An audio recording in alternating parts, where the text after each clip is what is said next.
Many of us have talked about the liberation of thinking for yourself, going your own way, which suggests not being dogmatic, not identifying yourself with the group, seeing yourself, in essence, as a responsible individual cooperating with others. So in terms of these groups, these tribes, I've always tussled between objectively knowing that human beings tend to be social creatures and we function best in tribes.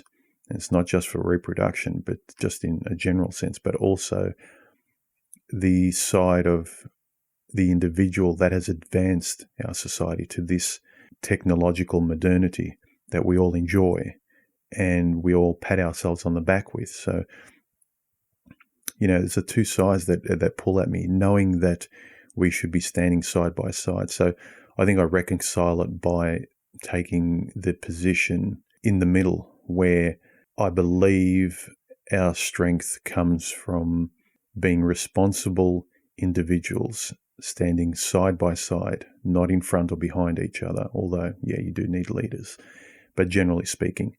But in terms of the group, I'd like to talk about it from a different perspective that might illuminate some of us getting kind of stuck in the group and not being able to sort of let the individual person be liberated to some sort of oxygen where they can think and be themselves and take responsibility.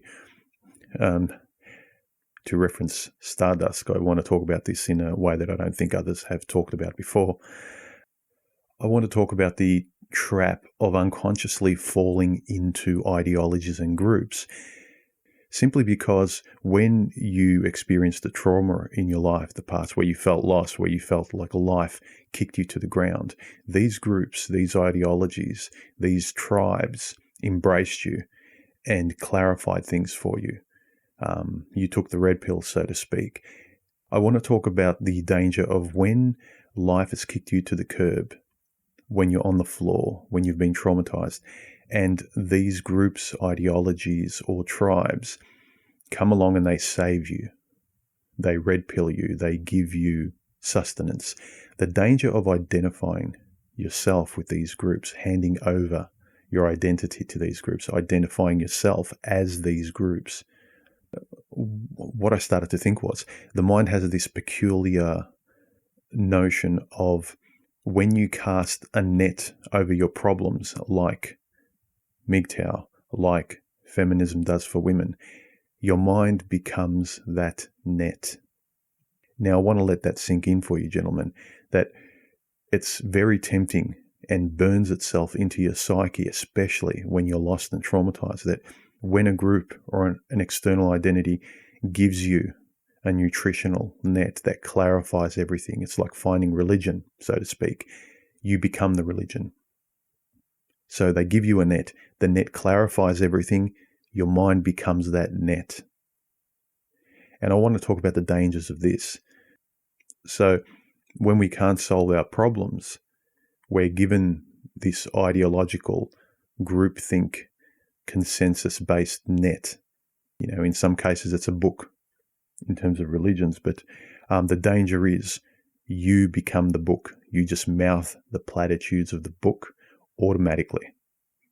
And for myself, I find that a danger for the part of society that doesn't just want to be a biological organism plugged in and reproduce and die and do nothing in between that might make life better as a consequence for future generations, but just proximally for you, the individual in that life. And from that individuality, you might actually produce something that might help or assist people or help people to think better or advance thought, advance thinking, advance how we think of ourselves as human beings. And where creativity and ingenuity and philosophy and sciences and technology and just society advances forward from. I'm very interested and protective of that side of the individual, not of the hoarding, I don't care about humanity side of an individual. No, I'm talking about yourself as an individual and then the results of that fertilize the world, so to speak. I just don't see much energy or an enjoyment for myself in life if I'm just a biological machine who reproduces and dies. That to me is the void. That to me is nihilism. And the thing is, when you throw that net over your problem, whether it's pickup artistry, MGTOW, MRA, feminism, whatever it might be, any kind of ism or politics, your mind becomes that net because it's at one point clarified things for you, gave you some sort of mental strength, and then you cleave to that like a dog with a bone and you won't let it go, even to your detriment a lot of times. Think of so much of the psychological pain that people feel today. They're looking for so much certainty that they take drugs and antidepressants because they don't want to shift their position. They've identified so much with something that saved them in the past. So don't let your mind become the net that saved you. Don't let your mind become that net, the tool that clarifies and organizes things. Remember that you're always the person casting that net, casting the tool, using the information, like the scientific approach. Does this work? No, it doesn't fit. How about this? Oh, this clarifies. That's why I've got such an interest in philosophy, spirituality, science, trying to balance things, where a lot of guys will kind of raise their eyebrows thinking that I should be one or the other. I never want to be the net. I always want to be free and balance things out. I want to talk with different kinds of individuals, even if they belong to and identify themselves with different groups. I'd rather talk to the person that's predominantly an individual within that group and doesn't necessarily, just mouth the platitudes like a religion.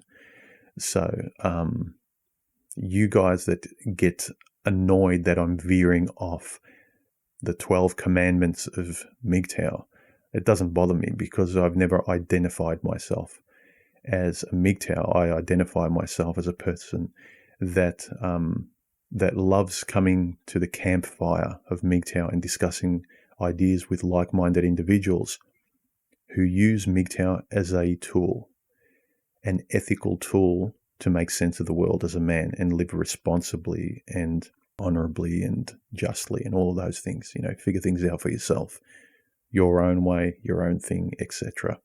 You see, if your mind becomes the net, that ism, the group, the religion, then it's no longer your mind. It's no longer your perspective. It's no longer your clarified analysis. It just becomes the agreed upon instruction kit that allows something to work by consensus. Everyone can use this thing. It negates the individual. It makes the individual fit in to the construct, to fit themselves into the structure. To me, life's not a rule book. To me, life's art.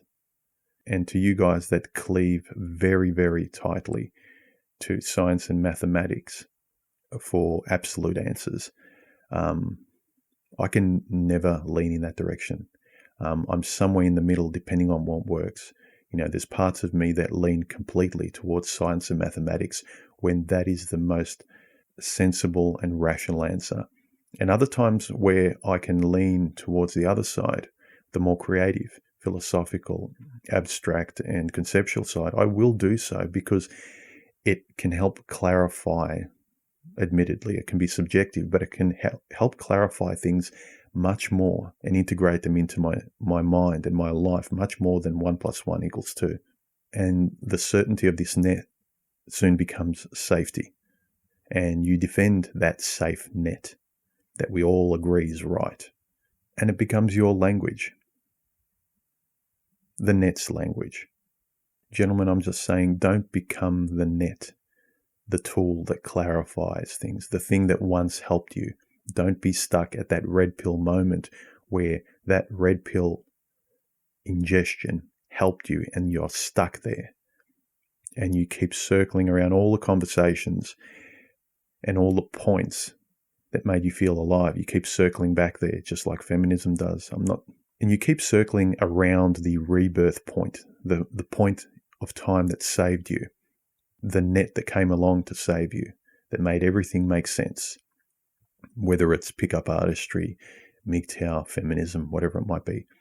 Use it as a campfire to calibrate your thinking. Use it as a tool, but don't become the tool. Don't become that life vest that once saved you, stuck in that point of time. Don't become the suit of armor you've constructed around yourself. I hope that was food for thought. I'll talk to you later. I appreciate your donations, gentlemen. They really help me out. And I do appreciate all the civil conversation and comments in my comment section below this video. Keep them coming. Talk to you later. Thank you.